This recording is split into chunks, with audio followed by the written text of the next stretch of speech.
Mesdames et messieurs, bonjour, et je voudrais tout d'abord, au nom du vice-président du Conseil d'État, Bruno Lasserre, et en tant que présidente du comité d'histoire du Conseil d'État et de la juridiction administrative, vous souhaiter donc la bienvenue, vous remercier, je le réitère, de votre présence, et vous dire combien je suis heureuse de vous accueillir en cette salle d'Assemblée générale qui, il y a 100 ans, était à peu près la même, à l'exception des peintures d'Henri Martin, qui ne l'ornaient pas encore, puisque commandées en 1914, elles n'ont été livrées totalement qu'en 1926. Alors, si vous voulez bien, et pardon à ceux qui connaissent déjà bien cette salle, je vais peut-être vous dire quelques mots de cette salle. Je commençais à le faire tout à l'heure parce que je crois qu'en général, ça intéresse les personnes qui y entrent pour la première fois. Cette salle, c'est donc la salle d'Assemblée générale du Conseil d'État, c'est la salle du Conseil d'État, Conseil de l'État. Et c'est donc là que se tiennent les assemblées générales, soit plénières, qui regroupent tous les conseillers d'État, soit ordinaires, donc c'est une formation plus restreinte. Et ces assemblées générales examinent les projets de loi. Lorsqu'il s'agit des projets de loi constitutionnels, c'est toujours en assemblée générale plénière, ou les projets de révision de loi organique.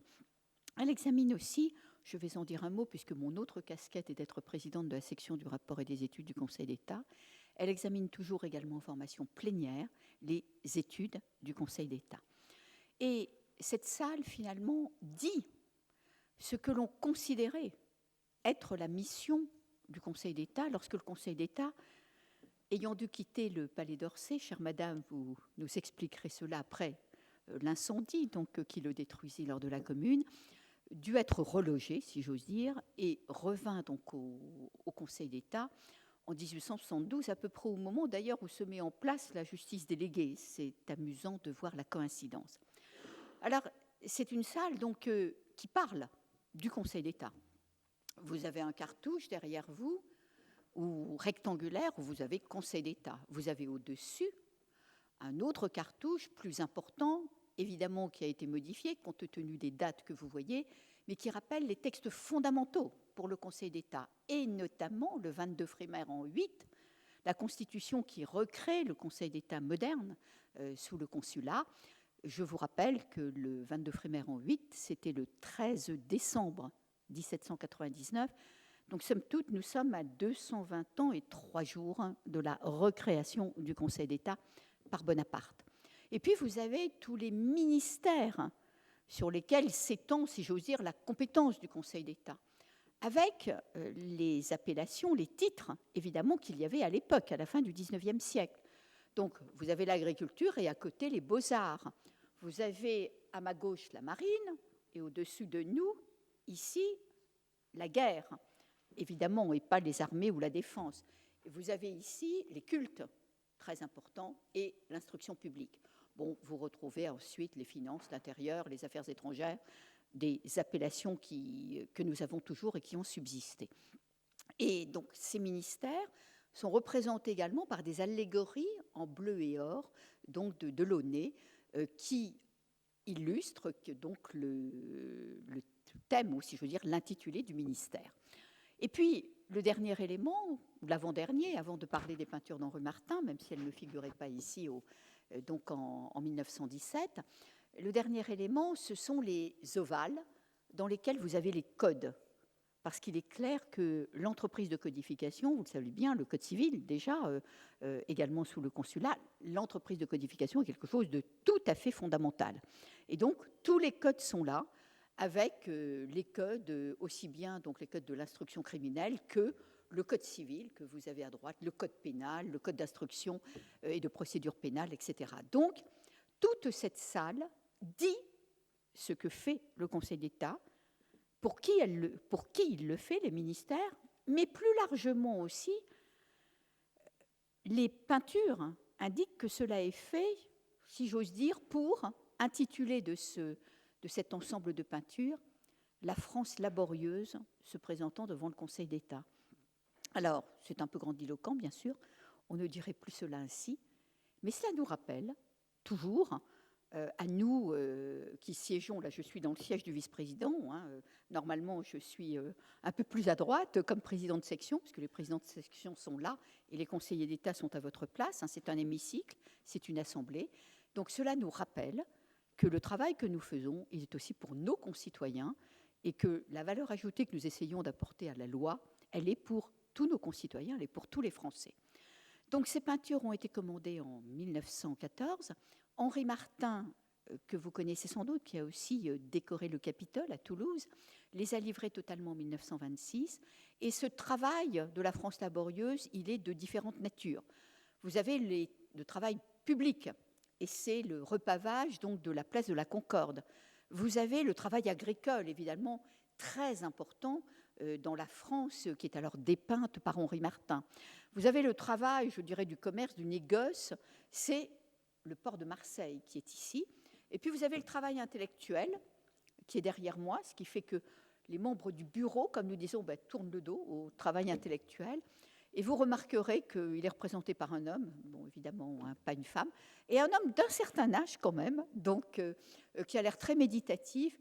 Et pour ajouter une pointe d'humour, je vous dirais que quand j'étais secrétaire générale du Conseil d'État et que je faisais visiter la salle, et donc je vais me rajeunir en vous le disant, je disais après tout, ils cherchent peut-être des champignons, parce qu'on a l'air d'être dans une forêt landaise, et avec beaucoup de pins, et là, vous savez, il y a de très bons cèpes.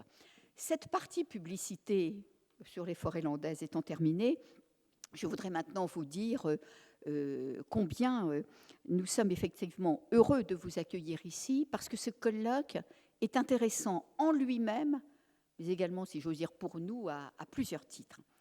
Tout d'abord, évidemment, son thème, dommages de guerre et responsabilité de l'État, qui justifie pleinement notre présence en ces lieux, même si nous sommes ici côté consultatif et pas côté contentieux. Car vous savez que le Conseil d'État est, depuis l'arrêt Blanco, le juge de droit commun de la responsabilité de l'État.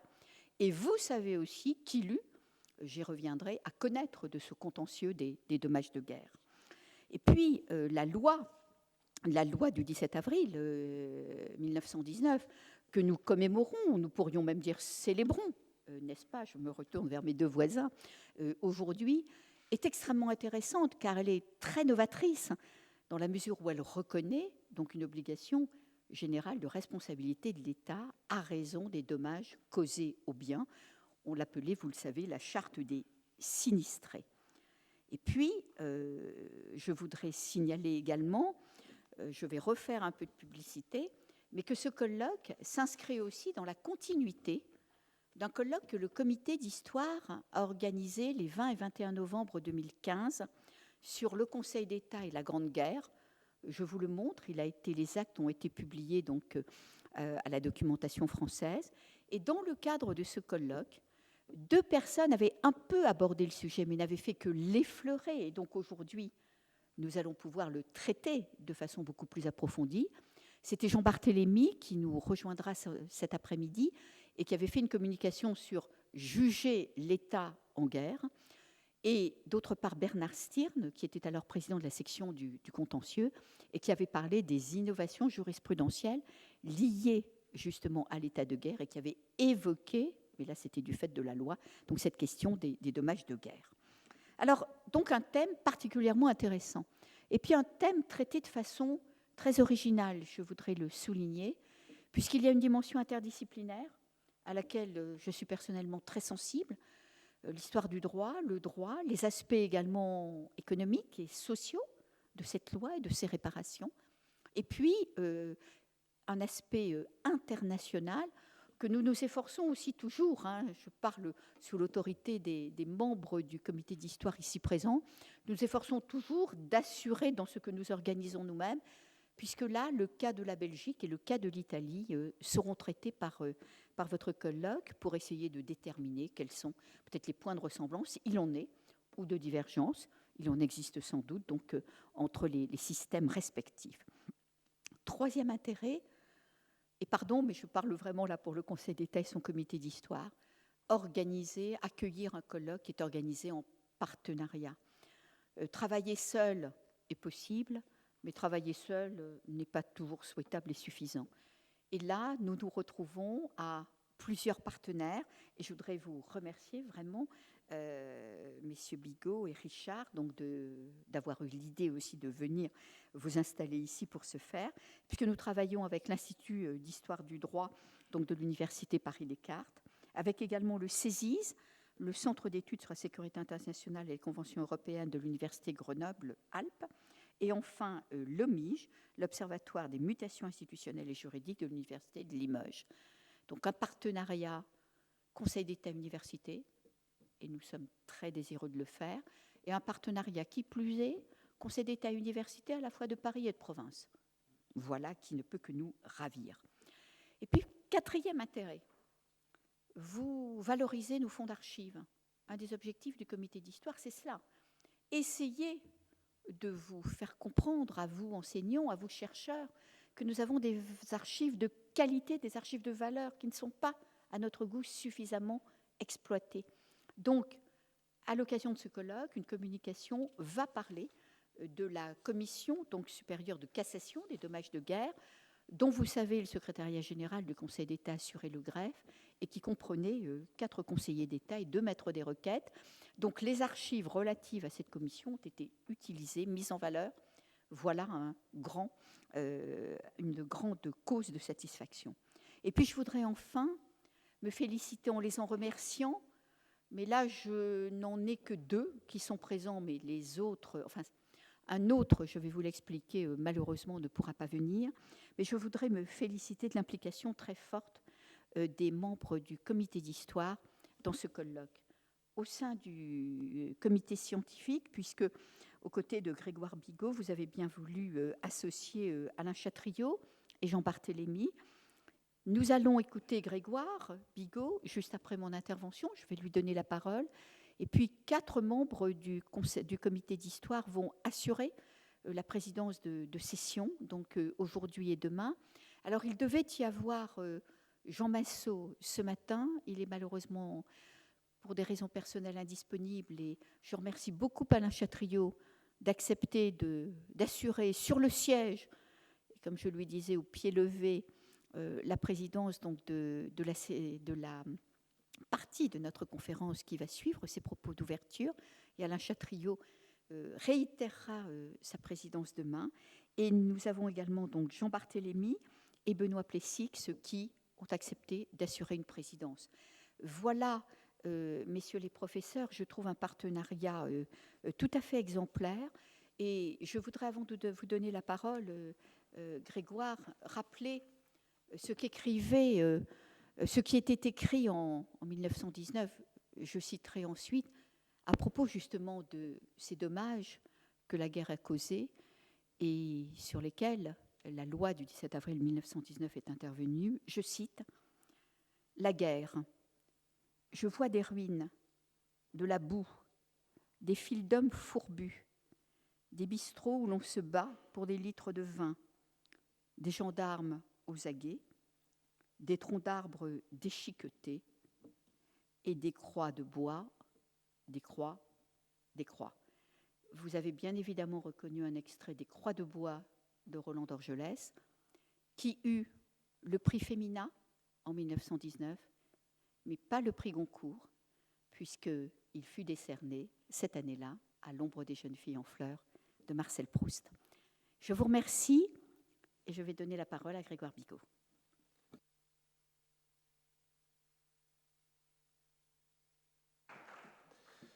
Merci Madame la Présidente. Madame la Présidente, Mesdames, Messieurs, chers collègues, on m'a demandé de prendre la parole ce matin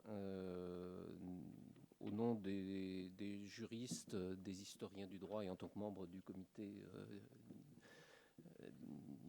d'histoire du Conseil d'État de la justice administrative que vous présidez. Je tiens à préciser que je ne suis pas du tout organisateur de ce colloque, que je me suis contenté de mettre en contact, et c'est là-dessus que je voudrais insister, mettre en contact l'université et le Conseil d'État.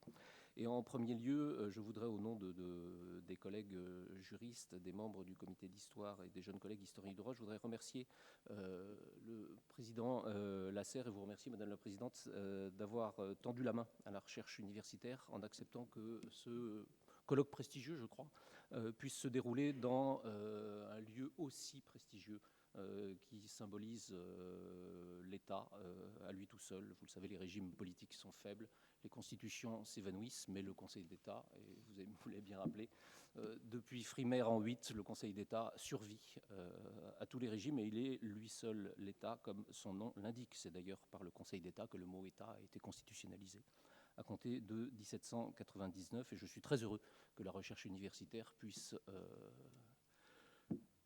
prendre place dans ce lieu aussi prestigieux, d'autant que les peintures d'Henri Martin et cette salle de la Troisième République est un lieu idoine, idéal, pour que nous parlions précisément d'une législation de la Troisième République. Ce que je voulais dire, c'est que ce colloque, je voudrais en rappeler un peu l'histoire, ce colloque n'aurait jamais eu lieu sans la bienveillance d'un autre président du Conseil d'État, à qui je voudrais rendre hommage ici ce matin, à savoir le président Jean-Marc Sauvé. Il est de tradition au Conseil d'État, malheureusement pas à la Cour de cassation, il est de tradition au Conseil d'État que le président du Conseil d'État reçoive, vous le savez, les lauréats du concours d'agrégation du droit public.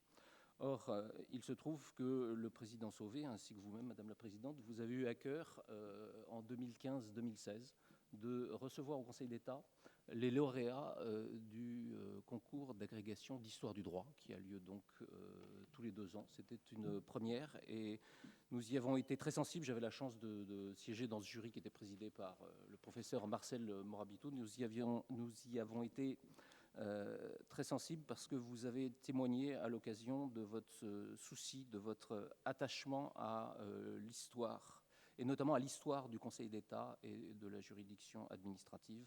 Comme le disait le président Sauvé, il est temps que toute la lumière soit faite précisément sur l'histoire de ce Conseil d'État qui conserve effectivement de très belles archives.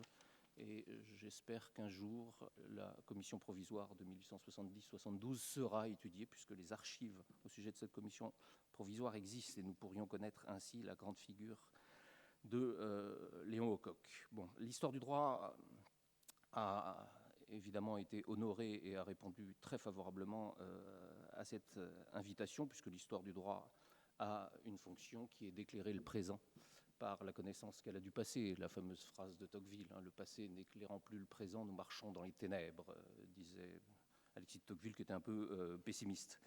Et donc nous, historiens du droit, sommes mobilisables, bien entendu, pour apporter cette petite lumière qui est la nôtre, en parlant au présent, bien entendu, du passé, et notamment au sujet de l'histoire de la justice administrative et de son droit. Et parmi les lauréats de ce concours 2016 d'histoire du droit, il y avait un major promotion qui est à ma gauche et qui va s'exprimer et qui a évidemment relevé le défi de travailler en collaboration avec le Conseil d'État. Je suis très heureux que cela aboutisse aujourd'hui. Il y avait également Sébastien Le Gall, qui faisait partie des lauréats de ce concours, et je tiens aussi à remercier notre collègue Xavier Perrault de l'Université de Limoges. Malheureusement, il est bloqué par une moustache syndicale et qui devait nous rejoindre aujourd'hui. Bon, je crois que c'est la première fois que des historiens du droit, que 3 jeunes historiens du droit organisent un colloque avec le secours précieux du Conseil d'État, et j'en suis très heureux pour l'université et pour ma discipline. Bon, en effet, je voudrais juste rappeler que l'histoire du droit, qui je l'espère va survivre longtemps aux réformes de l'université, l'histoire du droit est une science juridique et historique indispensable, précisément parce qu'elle parle au présent du passé et qu'elle est au moins aussi utile que du droit comparé. Ce n'est pas une science de l'érudition, ce n'est pas une science qui expose, c'est une science de l'explication, de l'exploration, du comment et du pourquoi du droit. L'histoire du droit a vocation à expliquer les raisons d'être de nos institutions et du droit qu'elles peuvent produire, et je suis persuadé que le présent colloque va en apporter aujourd'hui et demain la démonstration. Et je forme le vœu, pour conclure, que cette collaboration fructueuse entre le Conseil d'État, notamment son comité d'histoire, et l'histoire du droit et les juristes universitaires, soit promise évidemment à un bel avenir. Je vous remercie.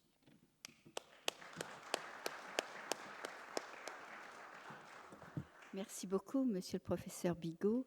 Acceptons-en l'augure peut-être d'une suite, vous nous direz demain soir. Mais permettez-moi, peut-être, monsieur le professeur Richard, avant de vous céder la parole, de remercier vivement deux personnes et deux services, deux équipes sans lesquelles les choses n'auraient pas pu avoir lieu, et je ne l'ai pas fait d'entrée de jeu. C'est Claire de Grémoire qui dirige la direction de la bibliothèque et des archives du Conseil d'État, et qui, même donc si beaucoup d'archives ont été détruites dans le fameux incendie dont on va nous reparler, a encore de beaux fonds, si j'ose dire, et son équipe l'a aidé. Et puis c'est aussi Carmela Riposa, qui est la directrice adjointe de notre direction de la communication. Elles sont toutes les deux là, vous voyez, donc elles s'intéressent au contenu. Et je le signale parce que nous sommes là enregistrés et ce colloque sera mis en ligne. Et Carmela, même, d'ores et déjà, elle a eu l'audace de me faire tourner une petite vidéo pour comment appelle-t-on ça, faire du teasing, et pour retweeter. Mais enfin, pour l'instant, je n'ai pas beaucoup quand même de likers. Hein. On a une petite dizaine, dont elle, qui l'a peut-être fait 3 fois. Hein. Voilà, donc, mais je voulais les remercier parce que il y a eu d'abord Monsieur Richard et ses collègues qui ont eu un esprit de suite. Nous avons été dans la continuité. Mais ensuite, très concrètement, il faut que les choses se fassent. Et merci donc à nos deux directrices. Cher Monsieur Richard, je vous donne la parole.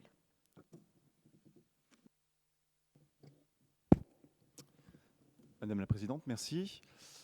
Alors, je suis très content de pouvoir intervenir au début de ce colloque sur les dommages de guerre, et j'en profite évidemment pour remercier non seulement la présidente de Bois d'Effre pour son accueil au Conseil d'État, mais le Conseil d'État dans son ensemble pour avoir accepté déjà le principe de ce colloque et facilité l'accueil dans cette maison, dont je me réjouis évidemment beaucoup.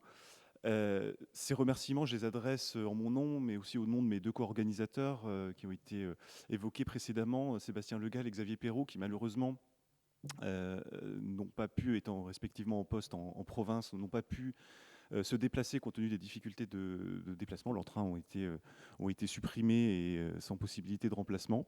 Donc, mais ils auraient évidemment souhaité pouvoir être là ces 2 jours.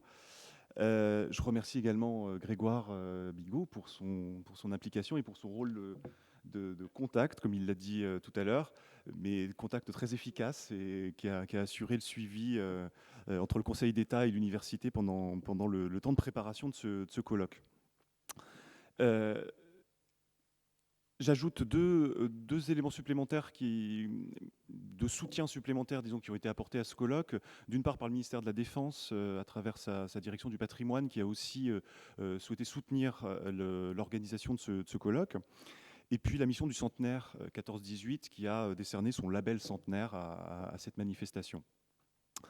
Et puis, je termine évidemment par quelques mots plus particuliers de remerciement pour l'Institut d'Histoire du Droit et son directeur Arnaud Verne, qui fait l'amitié d'être là ce matin.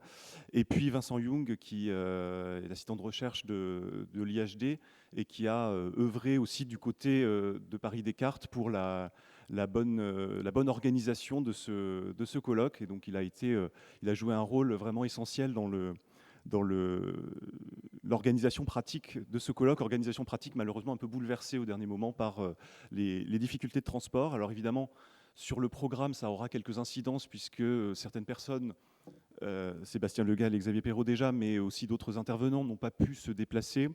Alors pour certains d'entre eux, on pourra lire un texte, on essaiera peut-être d'organiser une communication à distance pour certains d'entre eux, on verra si on arrive à trouver une solution pour cela.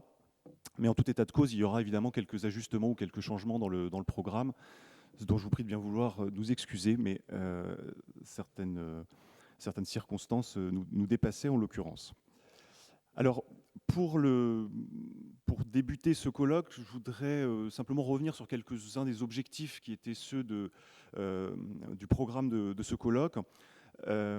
Certains des choix aussi qui ont été faits dans la façon, disons, de délimiter ou de préciser la question du colloque. Le prétexte, ça a été rappelé par Martine de Bois d'Effre tout à l'heure, c'était effectivement le centenaire de la loi du 17 avril 1919 qui reconnaît un principe général de responsabilité de l'État pour l'indemnisation des dommages matériels subis par les victimes, les sinistrés pendant la Première Guerre mondiale. c'est-à-dire pour les dommages aux biens et aux propriétés, j'y reviendrai un peu plus loin. Loi du 17 avril 1919 qui s'inscrit ou qui participe à un mouvement plus général de reconnaissance ou d'extension de la responsabilité de l'État à partir de la fin du 19e siècle. Responsabilité de l'État qui devient une responsabilité sans faute de l'État, c'est-à-dire qu'on ne cherche pas à prouver l'existence d'une faute de l'État. On considère simplement que l'État doit indemniser d'une façon ou d'une autre, mais notamment sur le plan financier, sur le plan pécuniaire, il doit indemniser certains dommages qui ont été subis du fait de certaines situations, un risque social particulier, une rupture de l'égalité devant les charges publiques, qui sont censés entraîner des mécanismes de solidarité, et de solidarité prise en charge par l'État. Donc, dans ces hypothèses, l'État indemnise des dommages car il est important qu'il se manifeste comme puissance réparatrice vis-à-vis de ses citoyens, en particulier lorsque les dommages sont le résultat d'opérations ou d'activités menées dans un but collectif, voire dans un but national, ce qui est le cas, ou ce qui apparaît être le cas en tout cas au moment de la Première Guerre mondiale, de la guerre elle-même, de la guerre menée à partir de 1914 et est considérée comme un fait social ou un fait national. Alors, évidemment, ce développement de la responsabilité de l'État s'inscrit dans des mécanismes plus larges de prise en charge collective du risque à partir du 19e siècle, mécanismes d'assurance, élargissement du type de dommages qui sont assurés. Mais dans ces hypothèses, c'est bien l'État qui est considéré comme responsable, qui doit prendre en charge lui-même cette indemnisation. Alors par rapport à cette évolution, la Première Guerre mondiale apparaît comme un moment particulier de déploiement de cette responsabilité de l'État pour les faits liés à la guerre en particulier. Cela en France, mais aussi dans d'autres États européens, d'où l'importance aussi d'une comparaison internationale qui nous sera proposée, notamment à propos de la Belgique ou de l'Italie.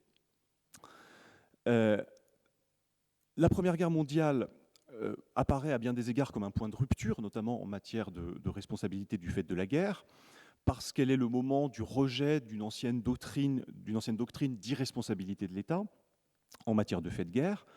Au moment de la Première Guerre mondiale, on accepte beaucoup plus facilement et on généralise un principe de responsabilité pour les dommages causés par la guerre, quels que soient les désaccords sur lesquels on aura sans doute l'occasion de revenir, sur les modalités ou la mise en œuvre de cette indemnisation.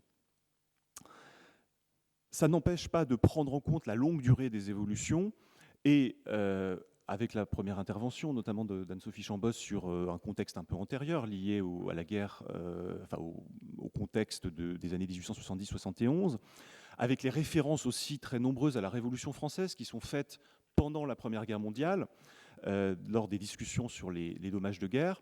On voit que cette question de la responsabilité de l'État pour fait de guerre s'inscrit aussi dans une chronologie beaucoup plus longue, dans une longue évolution qui commence au moins, ou qui a ses prémices au moins dans le contexte révolutionnaire. Cette longue durée, et j'y reviens dans un instant, elle permet aussi d'inscrire la question des dommages de guerre et la question de la guerre elle-même dans un processus qui n'est pas le processus du moment seul de la guerre, mais qui est là aussi un processus plus long. De ce point de vue-là, du coup, on a une question juridique, celle de la responsabilité de l'État pour fait de guerre, mais qui suppose de s'intéresser à la fois à l'évolution du droit et à l'évolution du droit et à sa conceptualisation, mais aussi à l'évolution des enjeux et des situations historiques, que ce soit du point de vue politique, économique ou social. Et Martine de Boisdef comme Grégoire Bigot l'ont évoqué avant moi, mais de ce point de vue-là, il était effectivement important de pouvoir associer des juristes, des historiens du droit, des historiens de la société, historiens de l'économie, historiens des finances, car toutes ces questions-là sont englobées dans la question plus générale des dommages de guerre.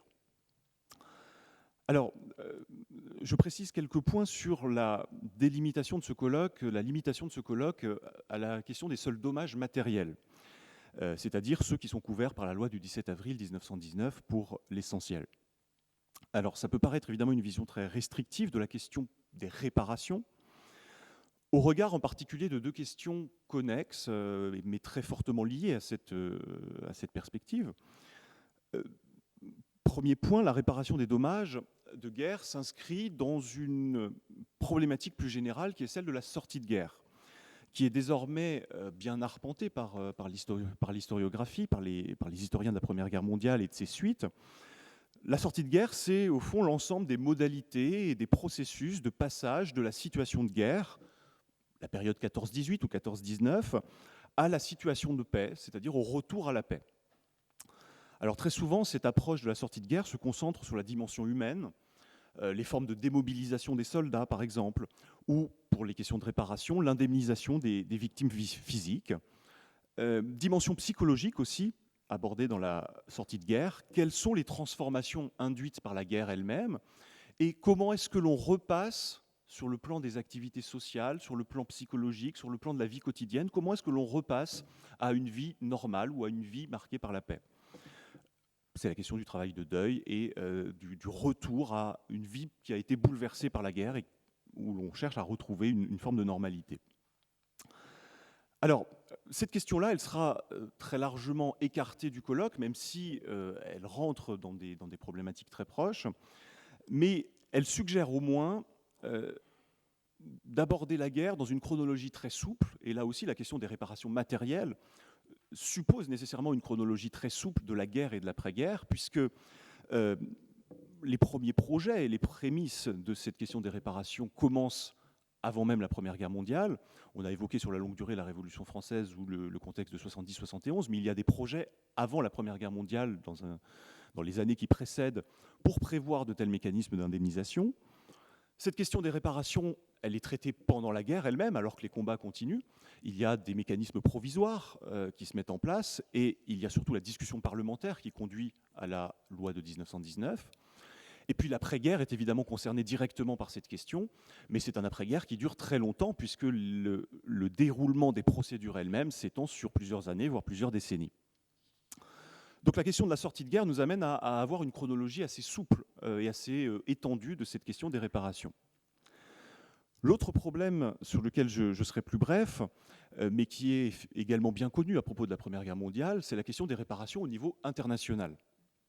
C'est en général par ce biais qu'on connaît le plus souvent et que l'on aborde le plus souvent cette question des réparations, à travers notamment l'article 231 du traité de Versailles, du traité de paix entre l'Allemagne et les Alliés, qui proclame la responsabilité de l'Allemagne dans le déclenchement de la Première Guerre et qui en déduit l'obligation pour ce pays de réparer les destructions commises pendant la durée de la guerre. C'est un enjeu qui est évidemment très important dans l'après-Première Guerre mondiale, qui pèse en particulier sur les relations entre la France et l'Allemagne, autour du montant des indemnisations et du versement des indemnités, mais aussi plus largement sur les relations transatlantiques et les relations mondiales, avec le problème des dettes interalliées qui est souvent couplé à cette question des réparations. Alors cette dimension n'est pas exclue de notre réflexion. Nous avions notamment une collègue qui devait intervenir sur cet aspect et sur les principes de droit international concernant les réparations au niveau international. Malheureusement, elle n'a pas pu se rendre à Paris. Mais l'essentiel du colloque sera consacré à la législation nationale sur les dommages de guerre, qui se construit, au moins sur le plan juridique, de façon autonome par rapport à cette problématique internationale des réparations, parce qu'elle est rattachée, et c'est le cas de la loi de 1919, à une obligation de l'État lui-même vis-à-vis de ses citoyens.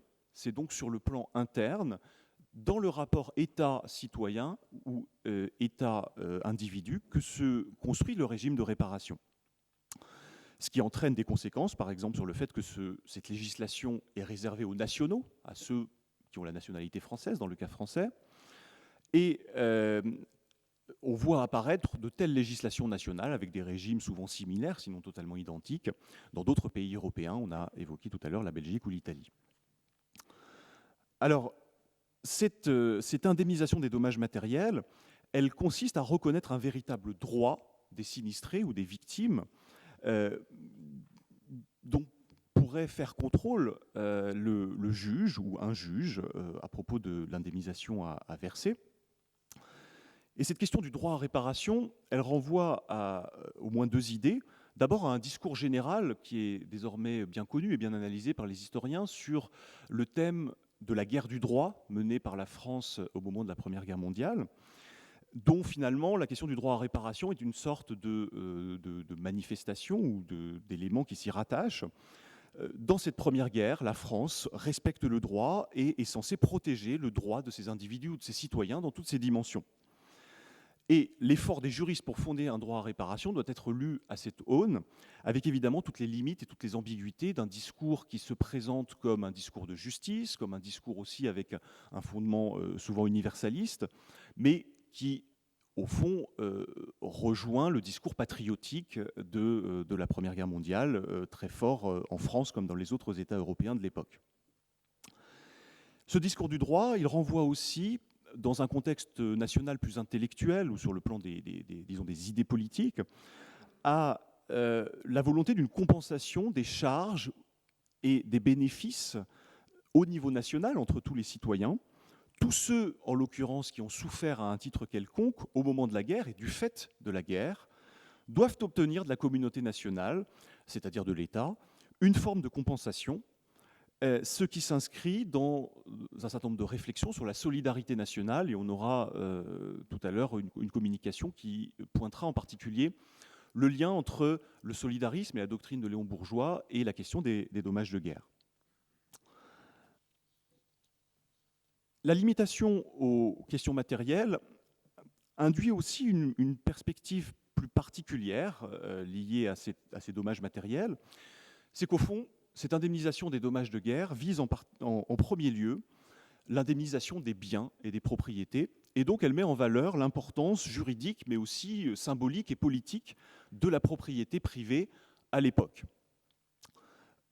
Si cette réparation des dommages matériels a une telle importance, c'est qu'elle vise la propriété qui est défendue comme le fondement du système juridique individualiste. Et donc la défense des droits des sinistrés dans la loi de 1919 est aussi et avant tout la défense des droits des propriétaires ou des citoyens propriétaires.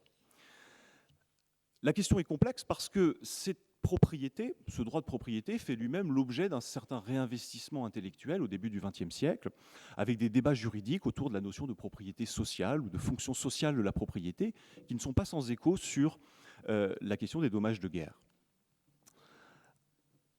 Alors, ça amène, et je vais terminer sur deux points rapides disons de précision sur les problématiques générales liées aux dommages de guerre.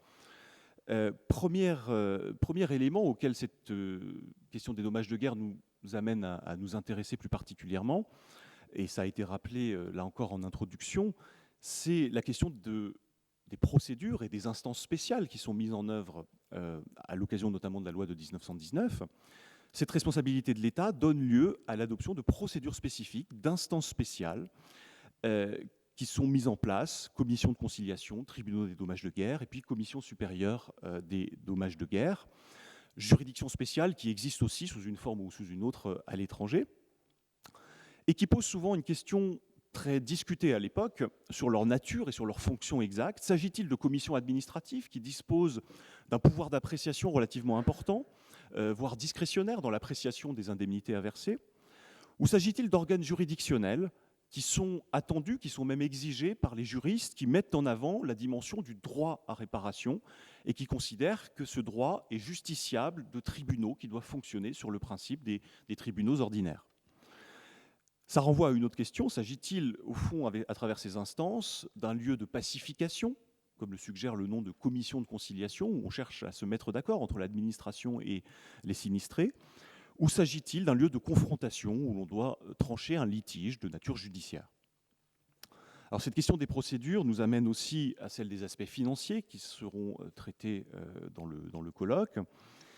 Et elles s'inscrivent plus largement dans un travail de l'administration et de l'État qui, à travers les dommages de guerre, enfin les procédures sur les dommages de guerre, est amené à accumuler une documentation considérable qui donne lieu désormais à des archives extrêmement importantes, aux archives nationales comme dans les archives départementales, qui collectent au fond toutes les enquêtes qui ont été nécessaires pour rendre compte des dommages qui ont été causés aux sinistrés, et qui donne une sorte de panorama au fond de l'état des biens, en tout cas dans les régions sinistrées, puisque chaque sinistré devait faire le détail des propriétés ou des biens qui avaient pu être touchés.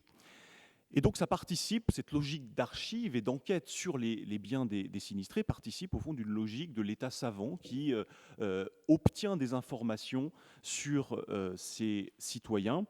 Il faut penser évidemment qu'on est à la même époque avec la mise en place de l'impôt sur le revenu qui donne lieu là aussi à une déclaration des revenus des citoyens. Donc il y a aussi cette dimension-là qui est présente à l'époque. Et puis le dernier point sur lequel je termine, et on aura l'occasion d'y revenir, je pense, à plusieurs reprises, c'est sur la dimension individuelle ou collective de ces réparations et de ce droit à réparation. Éléments qui se mélangent, au fond, en permanence dans cette question des réparations, puisque le droit à réparation est souvent conçu et fonctionne très largement sur le principe des droits individuels, mais en même temps, il donne lieu à une approche plus collective des réparations qui sont mises en œuvre et qui donnent lieu à des débats politiques, en particulier à une opposition très forte au moment de la discussion parlementaire de la loi, du projet de loi qui donne lieu ensuite à la loi de 1919, entre les partisans d'un droit à réparation individuel, soumis à aucune obligation particulière pour le sinistré, et ceux d'un droit social, socialisé ou collectif, par lequel l'État pourrait déterminer ou fixer des conditions dans l'utilisation, notamment par les sinistrés, de son indemnité, c'est-à-dire par lesquelles l'État pourrait orienter le comportement des sinistrés lorsqu'ils bénéficient du droit à réparation. C'est la question du remploi qui est au cœur de cette discussion parlementaire. Peut-on imposer le remploi de l'indemnité par lequel le sinistré serait obligé de reconstruire son bien à l'identique et surtout au même endroit et dans des conditions semblables au bien qui a été détruit, ou doit-on au contraire laisser le sinistré libre de l'utilisation de son indemnité, comme c'est le cas dans les indemnisations civiles? Alors de ce point de vue-là, on a une très forte opposition parlementaire entre la Chambre des députés, qui est favorable au remploi obligatoire, et le Sénat, qui au contraire s'oppose à ce remploi obligatoire et promeut un remploi facultatif. La loi 1919, à cet égard, est une loi de compromis, mais on retrouve de tels compromis ou de telles hypothèses dans les autres États qui adoptent des législations sur la réparation des dommages de guerre. L'enjeu derrière, c'est celui de la liberté individuelle et de la liberté en matière de propriété notamment, ou au contraire du contrôle collectif sur les reconstructions, afin d'éviter en particulier la désertification des régions sinistrées, ou d'éviter, au fond, l'impossibilité pour ces régions de connaître un redémarrage économique. Mais l'enjeu ou le clivage est ici clairement politique, puisqu'il correspond à une conception différente du comportement individuel et finalement du fonctionnement de la société dans son ensemble. Quelle doctrine a-t-on sur cette question? Elle entraîne des conséquences sur le choix que l'on fait en matière de remploi. Et là encore, évidemment, cette législation ou ce droit à réparation doit être lié ou corrélé avec les débats qui ont lieu à la même époque sur les plans d'aménagement pour la reconstruction ou les plans d'urbanisme liés notamment à la loi Cornudet de 1919. On le voit à travers ce simple exemple qui suppose aussi de s'intéresser à la mobilisation des groupes qui promeuvent telle ou telle vision du droit à réparation, groupes de juristes, mais aussi groupes d'avocats, d'urbanistes, d'ingénieurs, groupes de sinistrés, etc. Derrière la question technique du droit à réparation et des modalités du droit à réparation, il y a des enjeux proprement politiques, sociaux, économiques. Les réparations se voient assigner des fonctions multiples, et c'est quelques-unes de ces fonctions ou de ces enjeux que le présent colloque entend interroger pendant ces 2 journées. Au fond, en interrogeant ce droit à réparation et cette responsabilité de l'État, la réparation des dommages de guerre interroge les transformations de l'État au début du XXe siècle. Selon quelles modalités cet État se transforme-t-il? Est-ce qu'il doit, au fond, conserver la perspective individualiste traditionnelle, à peine modifiée par la reconnaissance d'une responsabilité sans faute de l'État? Ou est-ce que le droit à réparation permet d'inscrire l'intervention de l'État dans une logique beaucoup plus interventionniste, d'État social, d'État-providence ou d'État interventionniste? Voilà quelques-uns des thèmes qui pourront être l'objet de discussions pendant ces 2 jours. Je remercie, pour conclure, l'ensemble des participants et l'ensemble des personnes qui ont bien voulu se rendre et réussi à se rendre aujourd'hui au Conseil d'État. Et j'espère des travaux fructueux. Merci beaucoup.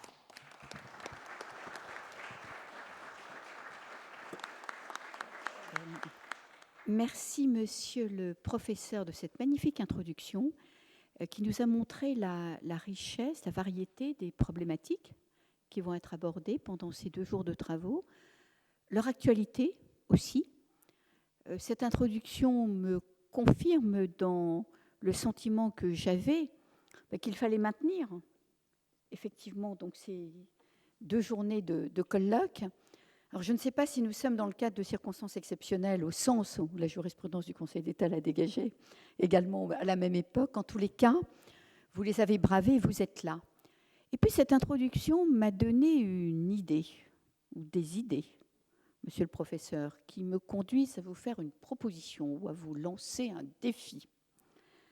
Nous allons, vous allez, parce que je vais le dire, obligée de m'esquiver bientôt, vous allez traiter des dommages causés aux biens. Il est clair que le 2e pilier, c'est tous les dommages, tous les préjudices causés subis par les hommes et les femmes. Et nous avons ensuite, il y a la loi sur la pupille de la nation, il y a la loi sur les pensions.